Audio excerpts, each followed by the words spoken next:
Hello there, citizens of the Federation, and welcome back to another episode of State of the Federation. Sort of. I know it's late. We're really sorry about that. We're really, really sorry about that. It's kind of a blessing. How I like to think about it is sometimes great comic books run a little behind schedule. Are we a comic book? I'm just saying, greatness sometimes needs to be waited for. It's a metaphor. I mean, aren't we? Are we on comic books now? I thought we were on baseball. Something about great games getting postponed or something. I don't know. Whatever. I actually have a series of comic books where Spider-Man helps the Montreal Expos thwart a series of villains, so we can do both. Okay, so I did not know that existed. I want a copy now. I simultaneously cannot believe that exists, and have absolutely no doubt in my mind that a crossover that stupid exists. The Green Goblin was going to kill Spidey with a pumpkin bomb, and Moises Alou used his bat to hit it back at him. Saved the day. That's real. That happened. I think... Is that Silver Age? Wow. It's the Montreal Expos. They were in existence for like 3 seconds. The most... Wow. The most, like... fantasy-esque part of that to me, the most unbelievable part of that to me, is a Montreal Expo hitter in a clutch situation actually hitting something. Well, it came out in the early 90s when they were a bit of a big deal. Baseball was a bit of a big deal around Canada at that time, Tucker, you may recall. Nah, I was too busy watching the Sox lose. Back-to-back World Series victories. Let's just talk about Attack Wing, okay? Fine. All right, Fine. so the plan tonight is we are actually going to not talk about what we were originally going to talk about in the episode that we have now scrapped thanks to audio issues.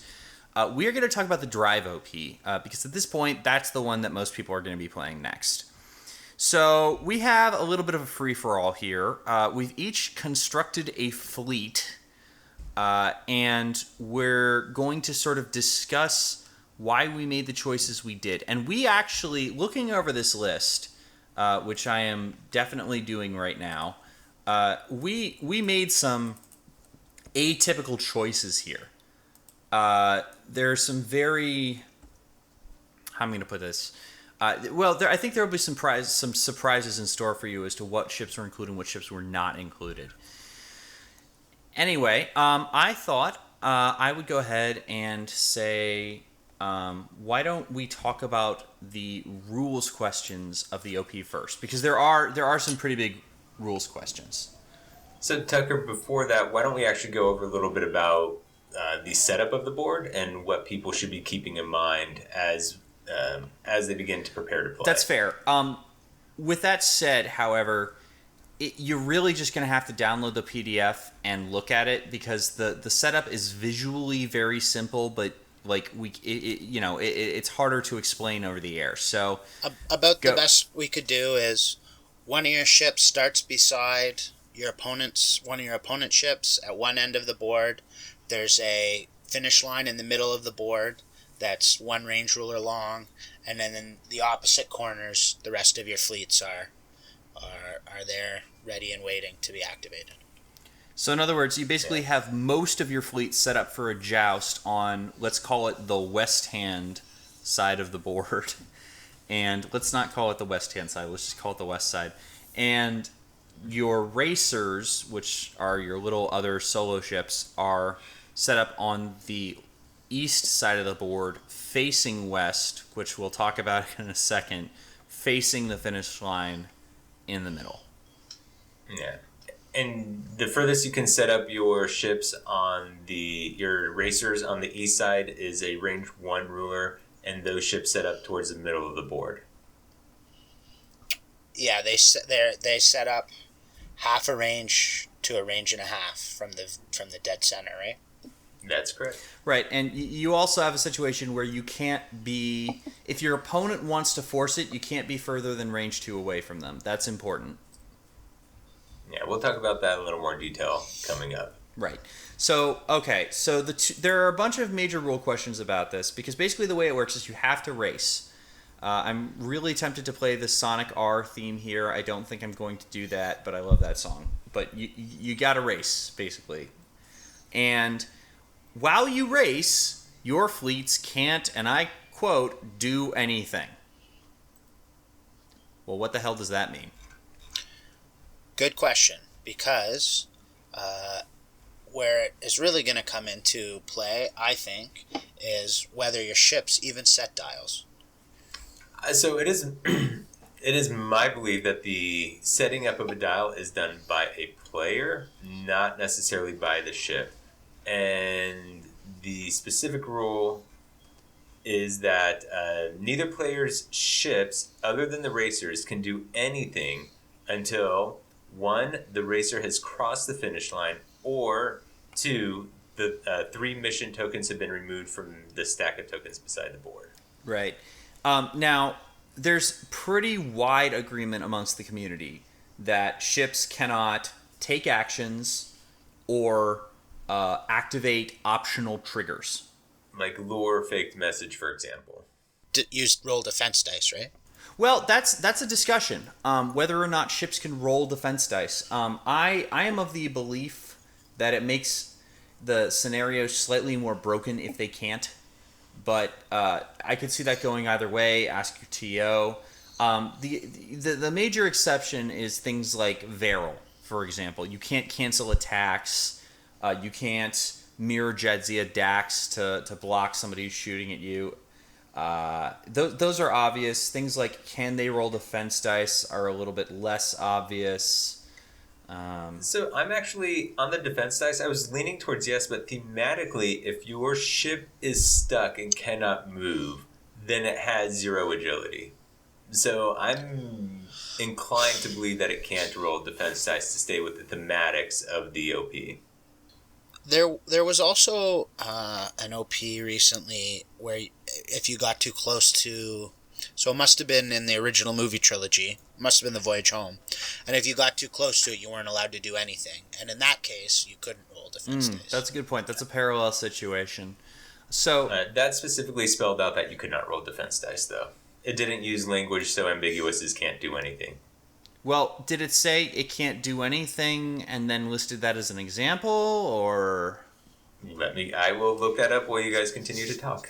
All right. So while we talk about that, let's talk about the other major question, which is your racers. The racers are 3 or hull or less. They're the ships that do the race, and they have to face west. What is west?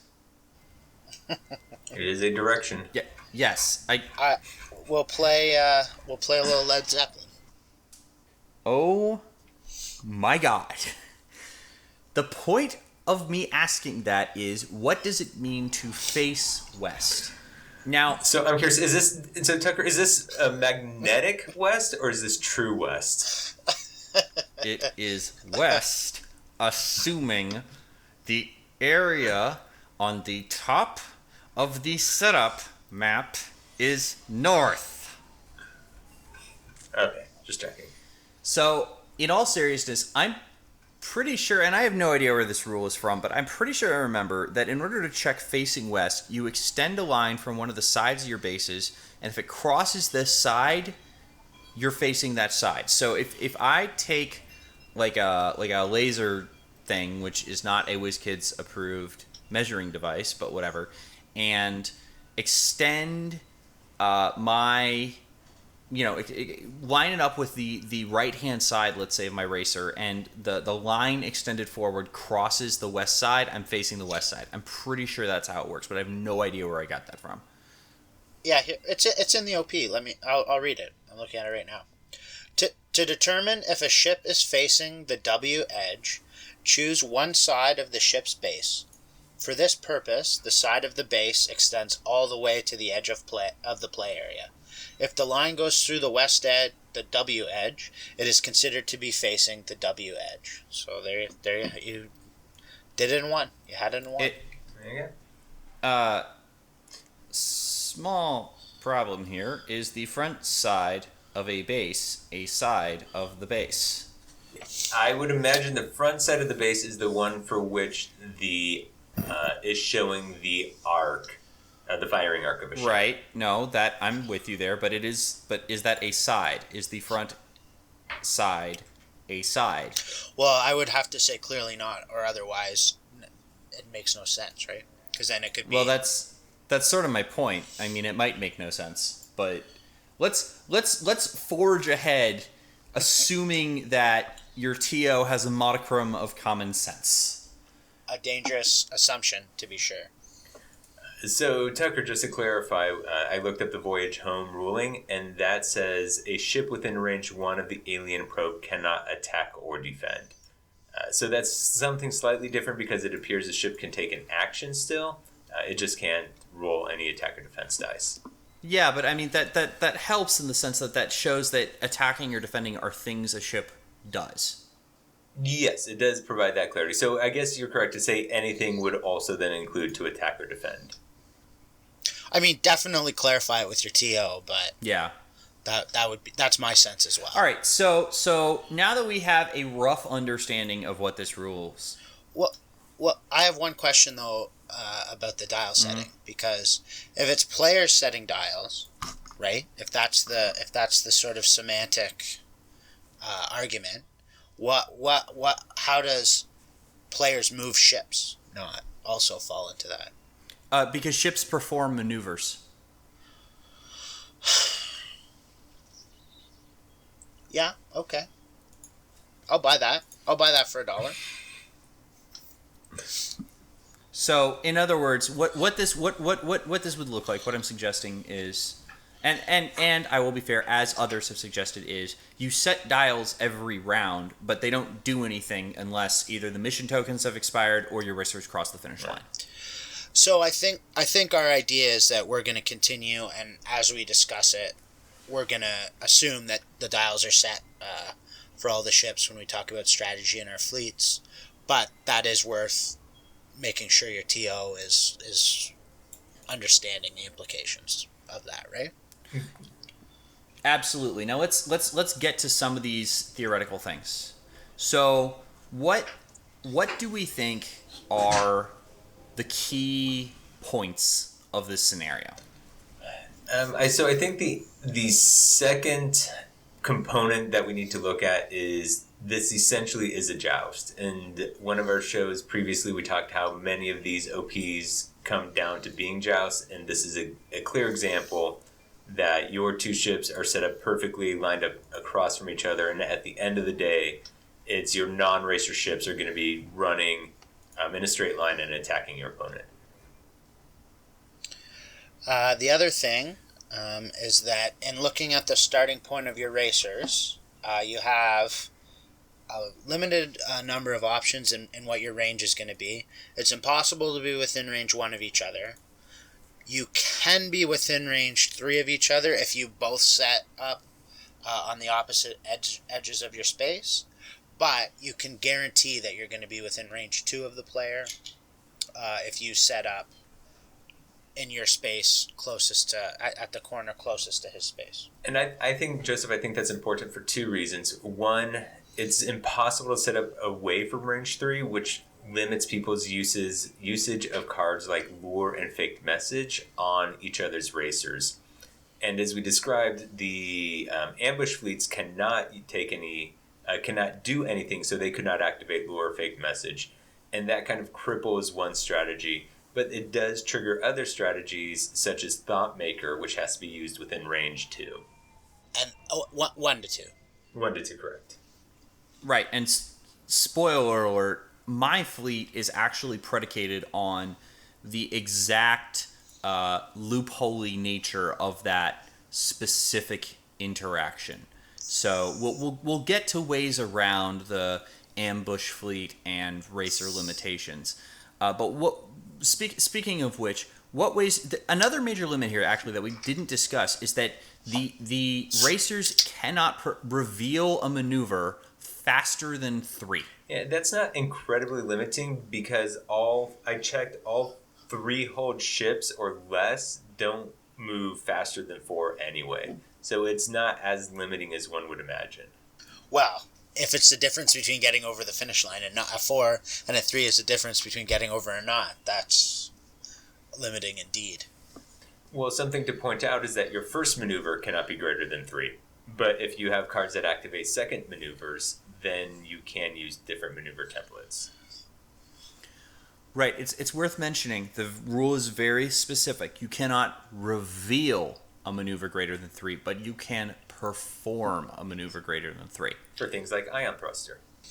Actually, you literally picked the one card in the game that you can't use in this way because that actually changes the maneuver you reveal. Apologize to the audience, Robert. No. This is a really super niche interaction. I only know about it because it's how I get Deep Space Nine to do 4 forwards or ships without 4 forwards to do transwarp drives. I have built stuff around this interaction. I want to take us on a little bit of a tangent because this is incredibly important to me. Quantum slipstream drive. I have bent over backwards to get a ship that has a maximum speed of 4 to do a 5 in order to trigger quantum slipstream drive. Yes, Ion Thrusters will do it. I will find you the warp rule. Because I need that because I have spent nights. I need that so literally bad. Nights. Yes, I need it. Hook me up, Tucker. Hook me up. I gotcha. Hang on. You will have changed my world forever. Thrusters. And this is also, by the way, ladies and gentlemen, a show on what Robert will be running at Worlds. Because if he can run it, he will be running that.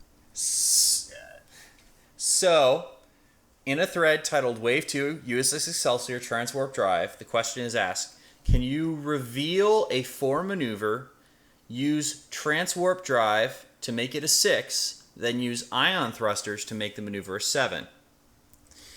Reply, no. Ion Thrusters activates from a maneuver that is revealed and adds +1 to the maneuver number revealed.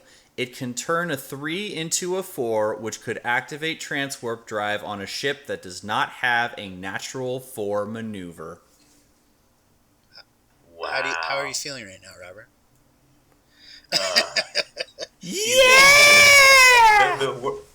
I am thinking of that little gif of the guy's mind exploding with all the stars in the universe behind him because my mind has just been blown. Oh God! All the ships I can now QSB. It is a new world, gentlemen. The game has just turned completely for the better. A whole new world, a dazzling place, and never. I'm scared. Sorry. Not because of Tucker's singing, but yeah, that's. Excuse me, I do a wonderful Princess Jasmine. In outfit and in voice. I just want to point that out. The eyes are equally beguiling, I'll admit that, but... Okay, this is getting weird. The fact that you admit it and the fact that we acknowledge it. Yeah, there was no denying it. There's still no denying it. I know. Okay, there's one more theory, though, or general card that we have listed here, Robert, that I would be remiss if I didn't get you to talk about, and then I didn't tell you why you're a bad person for talking. Yes, Joseph, but before we get into one of my all-time favorite strategies, we should first talk about what most people will see in this OP, and that's using cards and combinations that provide for multiple movements, such as Picard Maneuver, Picard 6, Romulan Pilot. Those will be essential because it takes about 9 bases of a ship, which is 2 inches, to cross the middle, which is about 17 inches away.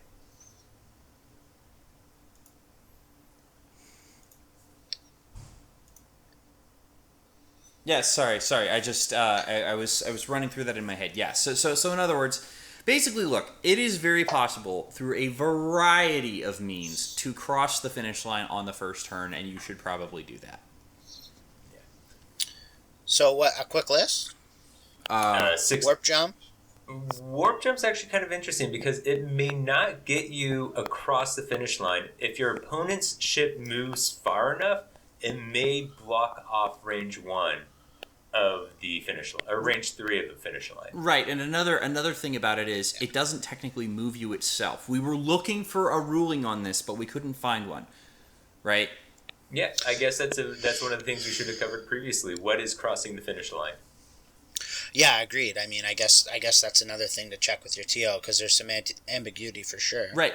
I could see how placing yourself on the finish line would not be considered crossing. Now, Certainly. Joseph, I remember you telling me the other day that you remembered a ruling about mines. I think that had something to do with that. It's mines, or it involves cloaked mines, and what it said was when a ship is placed on the board, you treat that placement as though it was a maneuver that had moved it into the mines. So, in other words, when you place with warp jump, it's as though you've just performed a maneuver, and in the rules it says that if you overlap the finish line with the maneuver, then it counts as crossing it, right? But we couldn't find that ruling, is my point. That's right, yeah. So it's possible that I could have misremembered it as well. Yeah, or that could have been a World International's judging issue, and not necessarily anything that was ever incorporated into WARF. I'm pretty sure what I'm thinking of was in WARF because I was very happy when I found it because it stopped people from opposing me. Got it. So you were wrong. All right. So let's keep moving here. Things. So let's talk about some common ways people can get multiple movements on their ships. That's literally what I was about to say. Yes. Yeah.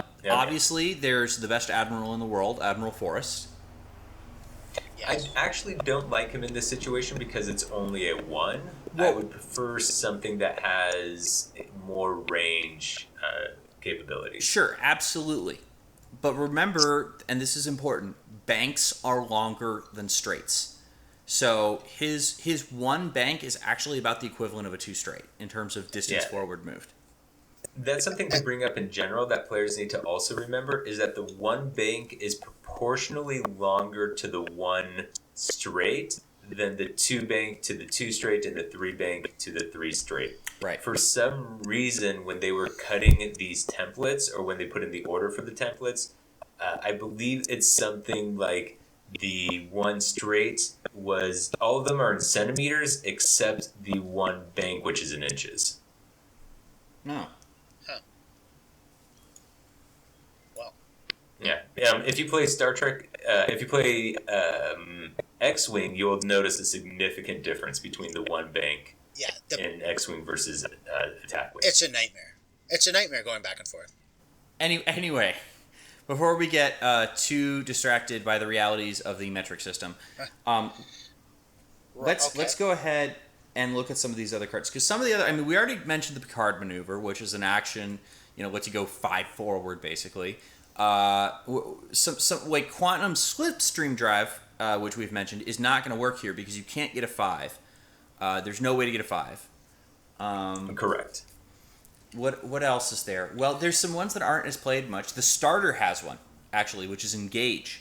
If you have a green 3 forward on your racer, you can do another 3 forward with engage. To be the bearer of bad news, I also checked. I do not believe a 3 or less hulled ship has a green 3 forward. No, but they don't. They certainly have 2 greens, right? So it's 2 forward greens. What you could do actually is it's not as big as the 1, but you could do a 2 bank, and then if you do a 2 bank the other way, you're still heading straight forward. Yes, and so those are the Jem'Hadar bugs. I think are the only one. Jem'Hadar bugs would qualify for that. They have the 2 green banks, which are surprisingly rare in the game. The Delta Flyer has them. Well, there are plenty of ships. There are plenty of ships that have them. The Vorges have them. They're just not in. They're not 3 hull or less. True, right? The Raven. I didn't look at the Raven. Maybe I'll have to circle back and look at that ship. Yeah, I'm suddenly looking at. What about the NX? Does the NX have? No, that's lame. No. Oh, here's an interesting strategy. Just to go completely off topic, but how about using the Tholians to try to lay webs as you move across the board? No, that's a terrible idea. Don't do that. I like it, other than taking a Tholian ship. Ooh, yeah. Pegasus has 2 green banks. Yeah. Interceptors have 2 green base. Yeah, So Engage anyway, can get some use then, for sure. Okay. Engage can definitely get some And use. on that same note, what about, here's a card nobody remembers, Independent Captain Chakotay. Yeah. Yeah, he's not bad, because he gives you a slot too, right? He gives you a crew or a tech, and he says, action, perform a second maneuver on your maneuver dial with a number of 3 or less. Place an auxiliary power token beside your ship. If it's red, place a second aux. So he can 3 bank into 3 bank. Is there a green 3 bank though? Doesn't have to be green. Oh, so 3 bank, huh? Yeah. That would get you to the cross. That would pretty much cross the line. And here's the best part. You ready? If he is lower No, captain's... wait, Tucker. No, wait. I'm not ready. I need to bring myself into a moment. Okay, go ahead. If he... Because 3 Wait, bank Joseph, into 3 bank... Joseph, are you ready? I didn't hear if you said that you were ready. I'm not close to ready. Okay. Well, we'll just have to move Tucker, on. Okay, go ahead. Just a moment, Tucker. Okay, go. Are you ready, kids? No, but seriously, this is actually important. Here's why. Tucker, can you hurry up, please? We're on a timeline here. I'm sorry. I have to report I have failed at killing them with my mind. So, anyway, but no, this is serious. Here's the thing. Because a 3 bank into 3 bank will give you some distance on that sort of S-curve shape it makes, right? I haven't... So to be clear, just to be clear about this, you're doing a left bank then a right bank, or vice versa. Correct. And here's the thing. That will barely get you there if it gets you there, right? But here's the thing. That creates so much lateral distance that they might actually bump you in the back. And that's important because if both racers cross the finish line, the one who goes further wins. Yeah, I actually like. Yeah. I like trying to run interference on your opponent's ship by doing these extra movements and trying to get in their way. So I do like that component of using Chakotay. Not that I would use them. So bumping is in general good, because everything we've just described pretty much, and I mean there are others which we'll get into, requires an action to get you these extra moves, right? Correct. So something like to move to the next one, inversion wave, which lets you, instead of move, you pick up your ship and you put it anywhere within range 1 to 3 of where it was. I mean, as like as not, your opponent's going to be doing a 3 forward, so you could put it right there, and they could bump, and that could just be that, right? Right. Now here's... You could do that. Go ahead, Tucker. Here's another crazy trick that I just thought of. Are you ready for this? Sure. Oh, God, why did I say that? All right, you're ready. Shut up. Anyway. I'm not ready. Here's what you do, all right?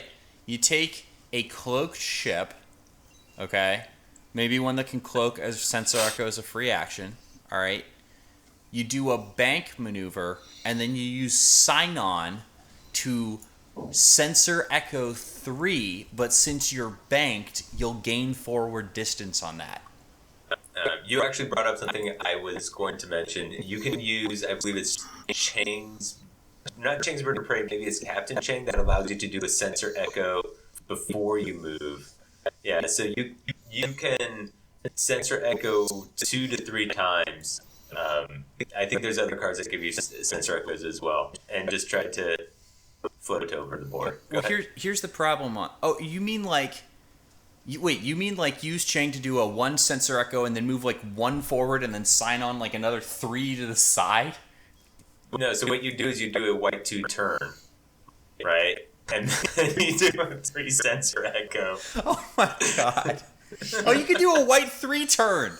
You could barrel roll your way to victory.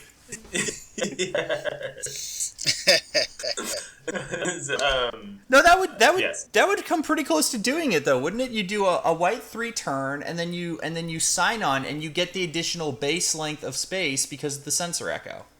Yeah, And tactically, it actually puts you in a strong position because now your ship is facing the opponent's fleet, so you don't have to do a turn in the future. Well, I mean, you shouldn't have to do a turn in the future anyway because obviously your racer has warp jump.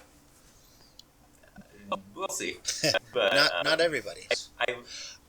I like the idea, because this is a racer themed, I like the idea of drifting over the finish line. Do it in style. Do it in style. my God. That's our motto here at State of the Federation podcast. Yeah, it's not how you win. It's making sure that you win in style. Yeah, the style Okay. with which you do it. Okay, well here I'm rolling up my sleeves here, because here's one that I think's a doozy. Romulan pilot. You can discard to give yourself a green maneuver, right? So for these ships, it's going to be a 2 forward. Romulan pilot is not unique.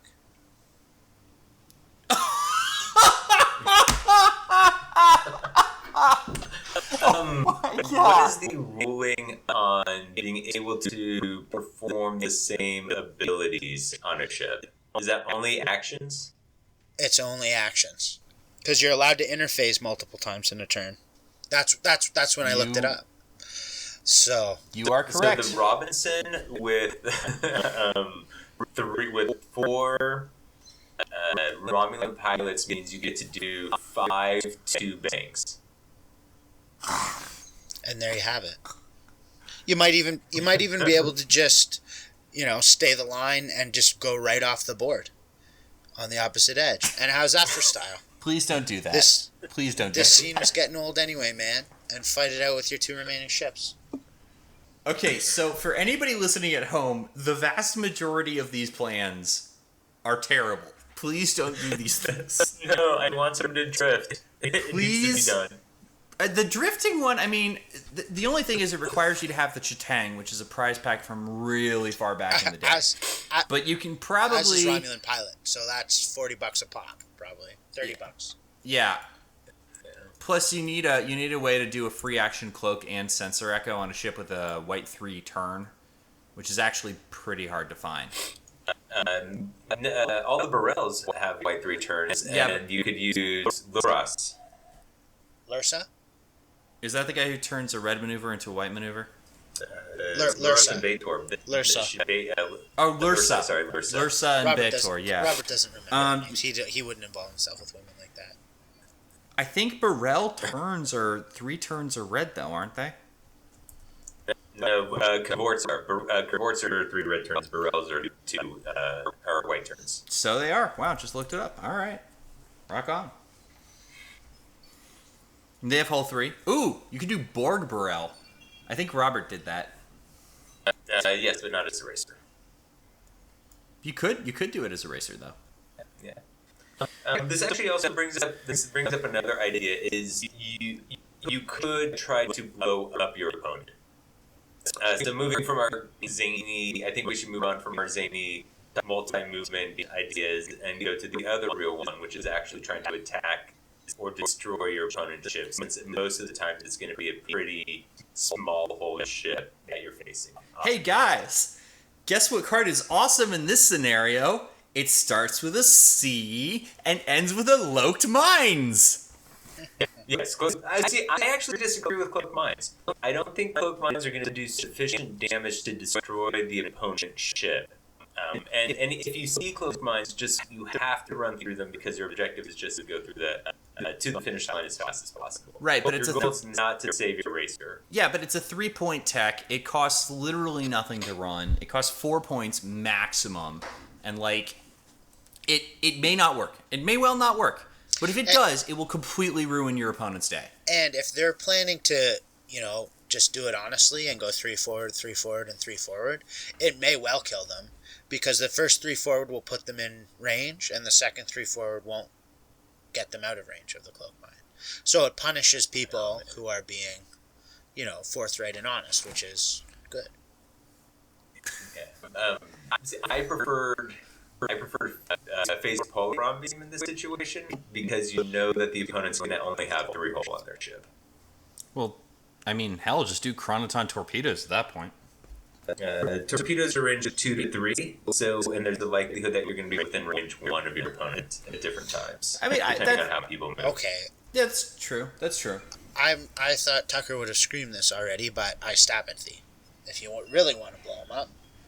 Yes, that is correct. Okay, so your plan is you take a shuttle with a self-destruct button, right?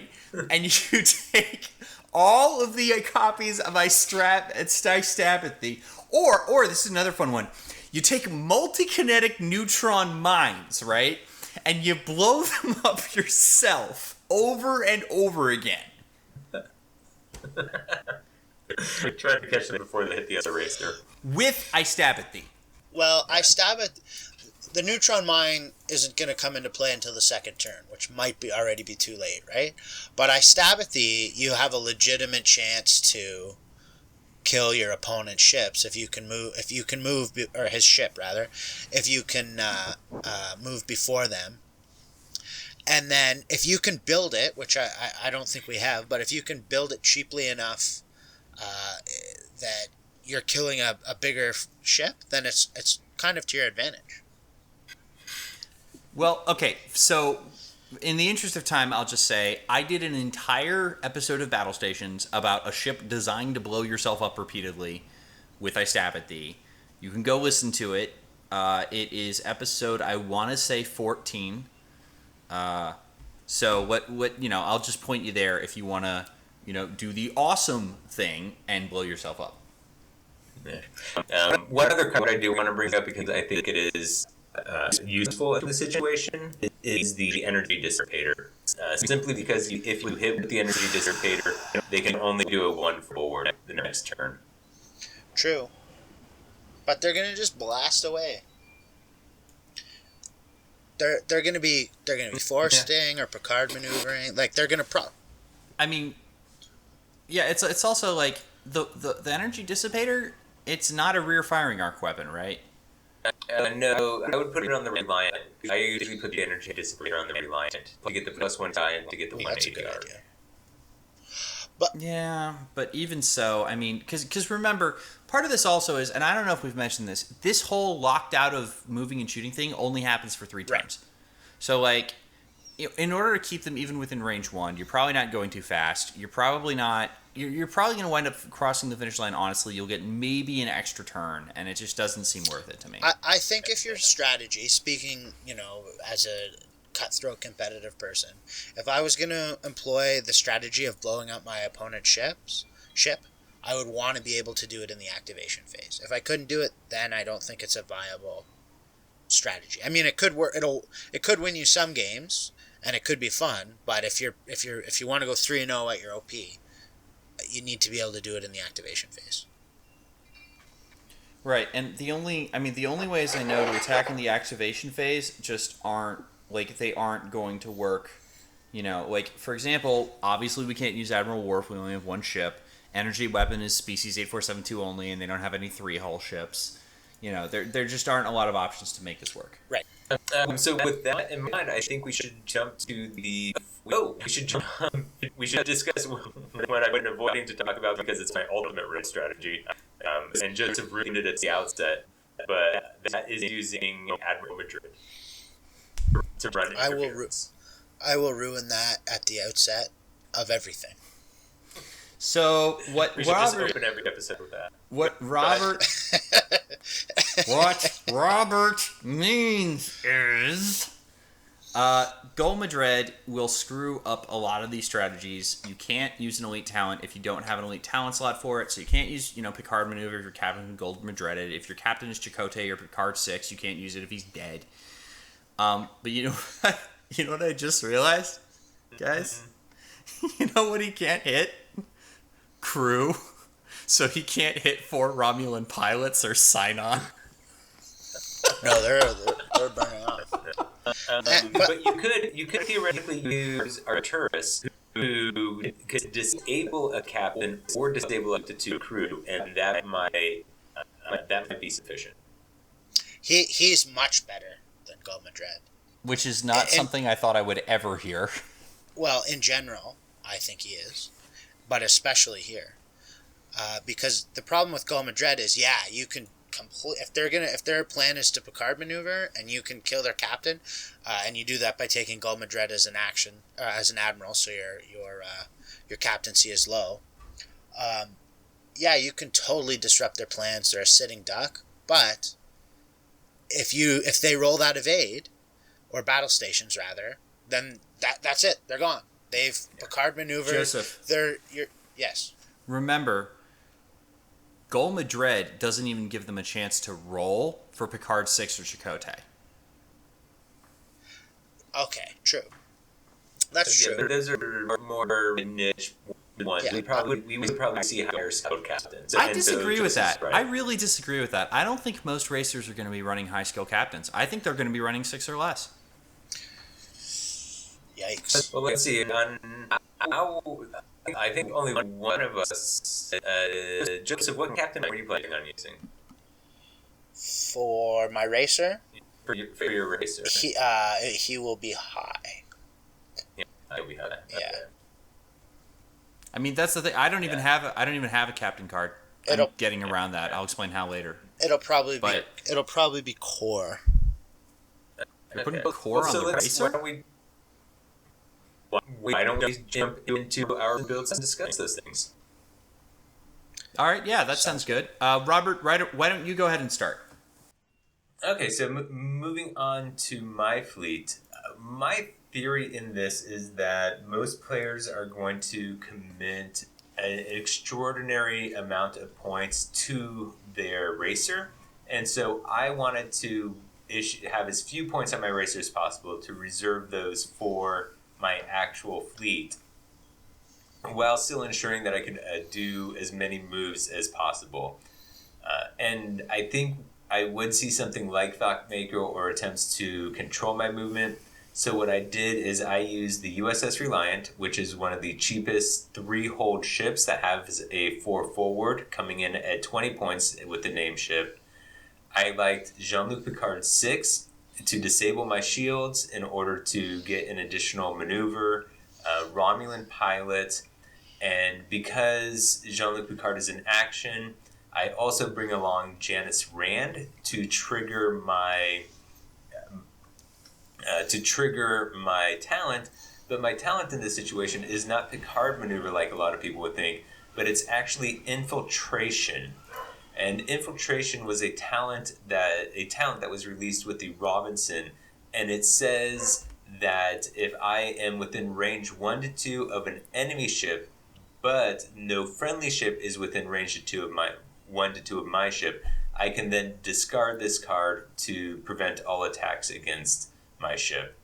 And I bring this along because it's 1 point cheaper than diplomacy, and it can basically prevent me from being attacked in the round that I'm running across the finish line. So I like that. That comes in at 34 points. It's nimble. It has 2 additional maneuvers, which should be enough to get me across the line.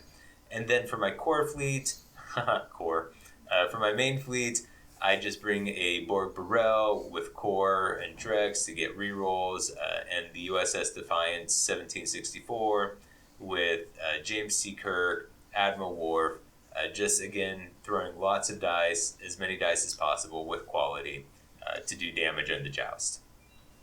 Yeah, I mean that's a pretty major theme here. Is we've talked a lot about what your racers should look like, with a few exceptions that I'll discuss. Your fleet should basically look like a normal fleet. You're going to want we're fond of things like warp jump to close the gap between you and the other fleet once your racer makes it across first, because if you're listening to us, obviously yours will. But there's not much to do once the race is over. It just becomes a normal, slugging match scenario. I would say about Robert's fleet that, it's a great jousting fleet. Look at the USS Defiant and the assimilated Burrell. They pair really well together. That's like there's a lot of firepower there. Yeah, the fleet is rolling. It gets 3 attacks using Admiral Worf. Each of those attacks is at 5 with 5 dice each with near perfect quality. Yeah, and I mean that's that'll get the job done. His Ibex Dynasty to cancel an attack. Um, there's just not everything there is good. So let me contrast that with my fleet because mine's a little bit atypical. I also went not quite bare minimum, but I went lower on the racer front. I'm actually using a shuttle here. I'm using Quark's Treasure because of a couple of things. I'm using no captain at all because I don't want to be Madredded or basically Troyed or Changed if somebody's crazy enough to do that. But yeah, basically I've got Quark's Treasure and then I've got Quark hiding a warp jump. I've got Ilum Garrick holding a Picard maneuver so that I can have Picard maneuver without risking a captain and also, by the way, still move at captain skill 1. And I have Thoughtmaker. Now, what's the point of Thoughtmaker here? The point of Thoughtmaker is to make my opponent not move. In other words, Thoughtmaker says, I get to choose your movement if you're in range 1 to 2. And remember, we can force range 2. So we can say, I get to choose your maneuver. You can either take it or not move. Well, here's the plan. I'm going to make you do a 1 bank. Not a 1 forward, a 1 bank. Unless there are circumstances where I'm not going to force a 1 bank, where you have a forest or something that can bank you out of it again. Point is, I'm going to make you do a move you don't want. Maybe you'll take the APT and not move, which is even better for me. And then I will move happily along and cross the finish line. And you're not, you're either off course or you're not moving this turn. Now, here's the part of the reason I'm doing that. Remember that in this, the minute I get my thing across the finish line, my ships can activate. This is why I don't have a captain on here. All of my other captains, I have a Jonathan Archer, who's going to be at 7 skill, and I have Jean-Luc Picard 9 from the starter. So my captains are going to activate the first turn if I get across, which I should, because in most circumstances, I should just be going first. The mirror is a weird exception, and hopefully Warp Jump will let me deal with that if necessary. The main point of Warp Jump here is to let you rejoin your fleet, let your main ships scoop you up and protect you, but if necessary, it can also be used, hopefully, to cross the finish line if that ruling with the Cloaked Mines is something we can ever dig up. Anyway, so we got that, and then I've got a couple of things here that I would love to talk about why I picked them. I'm using the USS Defiant NCC 1764 with Brunt and Jennifer Sisko to even further lock down that fleet that can't do anything because, doing maneuvers to get rid of APTs or re-enabling upgrades are things and they can't do anything. But what was I going to say? I lost my train of thought. I also have lure and faked messages on here. Why? Because once they activate, I can use my ambush fleet's lure and faked messages against my opponent's racer. Once my racer crosses the finish line, the opposing racer is fair game for these talents. So in essence, my goal is to stop their racer from moving more than 1 forward the entire quote-unquote race. So they're locked down for the full 3 turns, and I'm active on turn 1. That should get me, because, spoiler alert, both the NCC 1764 and my other ship, which happens to be the USS Defiant, have warp jump on them. I'll be able to teleport to the other side of the board and get 2 complete rounds of replyless fire off on them with 5 dice with full quality, because obviously Type 8s and upgraded phasers. And just wreck them without them ever having a hope of firing back. That's the plan. Yeah, and what I like about what you have designed here, your Quark's Treasure is again coming in at 31 points. So both of our fleets do not fall prey to the tactic of having 50-point flyers trying to do all of these tricks. We're really just committing the bare minimum points to get across, get to victory, or get that component of the game cleared to go to the joust. Right. In other words, this shuttle is 1 point above the absolute minimum number of points I can spend on a third ship if I don't have a resource, which I'm not using. Yeah. So the Oh no, I'm sorry. I apologize. I am using a resource here. I'm using the Copilot resource from this scenario. We're not going to have time to talk about it. Short story. It's amazing. So I have a general question from that. At my OP, I allow people to use the resource that comes from the OP. However, the actual instructions say to hand out the resource at the end of the OP. So have you guys had any experiences either way where TO said you definitively could or definitively could not use that resource in the OP? It really just hurts newer players if you make them wait until the end to get it, because more experienced players can just have a copy already from eBay, and then suddenly you give eBayers an advantage. Just give everybody the resource at the beginning of the stupid thing. Well, it's not even eBaying. It's the simple fact that it's banned from play. So some TOs I've experienced say you can't even use the resource, even if you have a copy of it, because that's really I've never agreed with that. I've never agreed with that. Just let people play with. Let me put it this way: there is nothing in the rules prohibiting it. You're making a house rule. Just let people give everybody the resource at the beginning of the game, and it solves the problem. Now, if you don't want to let people use the prize ship stuff, I'm a little bit more open to that. But the resource, come on. Everybody's going to get it anyway. You're going to have to give it early to the one guy who's going to drop early because his wife's going to call him anyway. Just bite the bullet and give it out. And Joseph, with your multiple venues that you visit, do you see consistency with that ruling as well? So in my time, they've done it a couple different ways, and different venues have done it different ways. Generally, I would say what the most common is that the resource and prize ship aren't allowed within that OP, or any future chronological OP. So, for example, if you have the prize ship from Klingon Civil War 3, you can't use it if another venue is playing Klingon Civil War 1 still. Oh, interesting. The only thing we don't worry too much about are the single episode ones. So if they're that far ahead, then we sort of allow that. It doesn't really... The distinction doesn't make sense to me, but that's what often happens.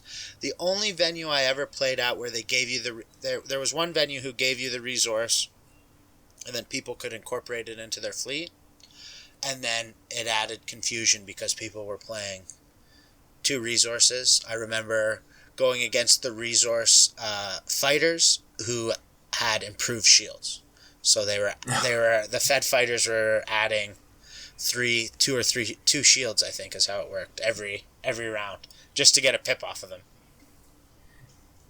I don't think that works for a lot of reasons. Yeah. But let's get that. So it's interesting to hear that there is still variance in how TOs rule on these things. So, yeah. But bring this back. I like your idea, Tucker. Just the bare minimum points, like you mentioned, and then just two hard-hitting ships. Right, and remember also a key part of this is, you cross it's the bare minimum, but it lets you cross on the first turn. And once you can cross on the first turn, you can stop them from ever crossing within the time frame. And then they got a ship also, by the way, on the wrong side of the board. If this plan works optimally, your ship has warp jumped to join your fleet. So they got a ship out in the middle of nowhere. They got two more ships that can't do anything.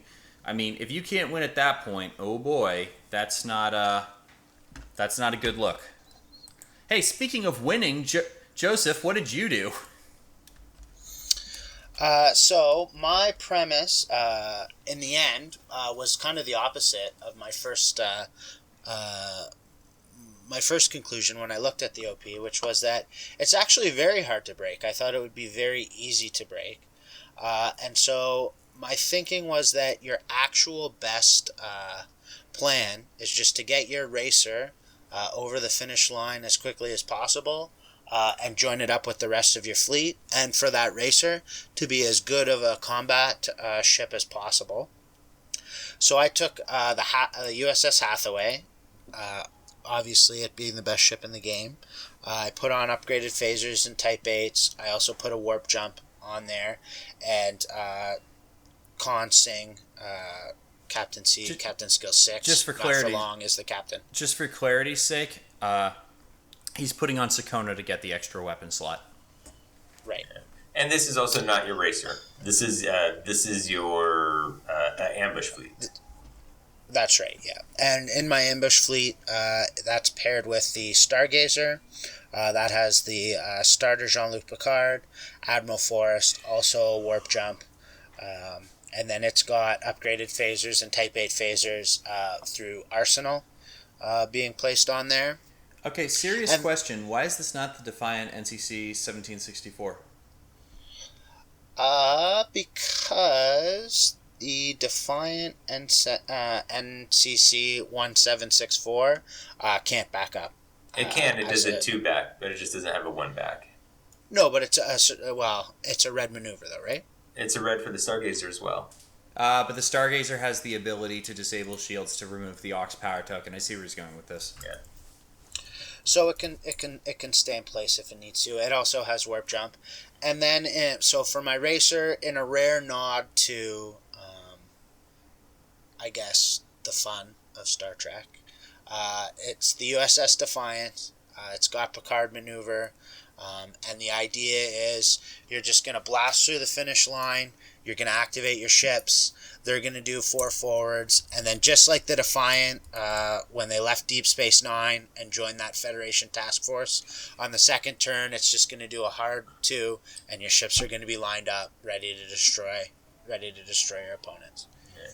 Do you have any weapon modifications on your Defiant? It will also run the basic standard of Type 8 and upgraded. Mm-hmm.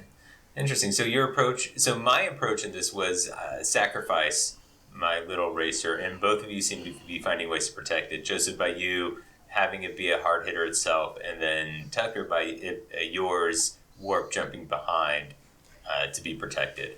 And here's the thing. Joseph and I are taking very different approaches in that I am trying to interact with my opponent, whereas he is not. Joseph is trying to basically, in other words, if we're playing, I think my fleet beats Joseph's fleet because I thought maker his Defiant, I win the race, and his ships can never attack. Now, I recognize that probably the Defiant has warp jump in case of this eventuality or whatever, but my point is, his is straight up just trying to go through the scenario as quickly as possible, whereas I'm trying to be tricky and interact. On the flip side, if my plan doesn't work, I've got a bunch of wasted points that he doesn't, and his third ship beats the living daylights out of mine. So yeah, that's right. I was just thinking about it when you were talking about your fleet, and what it comes down to is your racer crosses the finish line. You thought maker me first turn, so I warp jump. I set up facing down on the objective token, so. Oh, interesting. North facing south. And then you use lure. That takes away fake message because that'll push me onto the objective token. And then your only chance for lure is the 1 banks. I think the 1 banks will still take me onto the objective token either way. But if it doesn't, and I don't trigger it, then you are going to get a round of free attacks, and that's going to be that. No, but I mean, and see, that's the thing is that we're talking about complex interactions here, and there's room for both. It's a scenario that's not. People really thought, myself and Joseph included. I don't know how Robert felt about it, but people really thought this was broken when it was first, released, and it looks like that's just not the case. Yeah, I tend to agree. I mean, in a lot of cases, it may end up as being a little wrinkle and then a standard joust, but. I don't think it's broken. Hey, I mean, and I think there's some. I think one thing I do like about it is I think there's some opportunities for some great stories here, because I really hope somebody wins their final round or something by drifting a freaking barrel across the finish line. I want to hear about folks. If you do that, message record us, it. message us, don't message us. Record it, Twitch it. I want to see it live. I want to see someone blow up their opponent's ships while they're helpless. And for their opponent to then flip the table. Okay, we don't condone table flipping as unless it's in Tabletop Simulator. Hey, sometimes you gotta flip the table. I think we can all say that. I think I can say that we're done. That's it. I'm shutting it down. We're done. All right. So Let's quickly again, as we're wrapping up here, the card pack, it sucks. The resource, it's amazing, and that's all you need to know.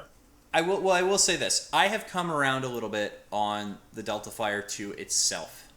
I've tried it out in builds. I almost always would prefer to have the Delta Flyer 1, but there are times when I can see having the Delta Flyer 2. Everything else in this pack is terrible except for the resource, which is amazing. I think we need to wait too on a ruling about the Delta Flyer 2 before we say the final word on it. Yes. Yeah, Sorry, that's correct. What Joseph is speaking about is the language on the Delta Flyer seems to indicate that the battle station is an action, but there is some discrepancy, which may also indicate that it would actually be a free action instead. So the argument for it not being a free action is the RIS pi is comparable in wording, but it may well be that it is a free action, in which case the Delta Flyer 2 is one of the best ships in the game, period. I don't know if I'd go that far. It's on par with Hathaway. It's a Hathaway that you can, because you can use immersion shielding and Unimatrix shielding to basically build it up into and systems upgrade to build it up into a Hathaway, at which point it is a Hathaway that can dock and like basically teleport around. But it will awesome. Never have a 180-degree arc, no matter how much it tries. But if we slow things down here for a moment, you said it was comparable to the Hathaway. And we all know the Hathaway is just not the best ship in the game. Well, it's the best ship in the game, except for the super secret best ship in the game. But it's definitely in the top 2. I might venture to say top 3. This is the Enterprise A again, isn't it? Not saying anything. Super secret. Oh my god. Alright, that's it. We're done. Any last thoughts, you guys? No, I think I thought Drive was going to be very broken, and it would be fun being broken. But I am glad to see when we actually really looked into this, it isn't broken, and it is still fun. Not as fun as I wanted, but it is a good wrinkle. I actually like this OP. Yeah, I'm looking forward to playing it. Final thoughts, I guess, are, be friendly, but show your opponents no mercy. Yeah. I mean, I'm kind of in the same place. Especially after sitting here and discussing it with you guys, I'm pretty excited for it. And on that note, we will see you all next time. If you like the show, obviously, feel free to give us a good review on iTunes. Next time, as I think we've all thoroughly proved at this point, the best laid plans of Mice and Men, etc. But we are planning to do a episode talking about sort of general strategies, like the most common and powerful strategies just in a vacuum and how to deal with them.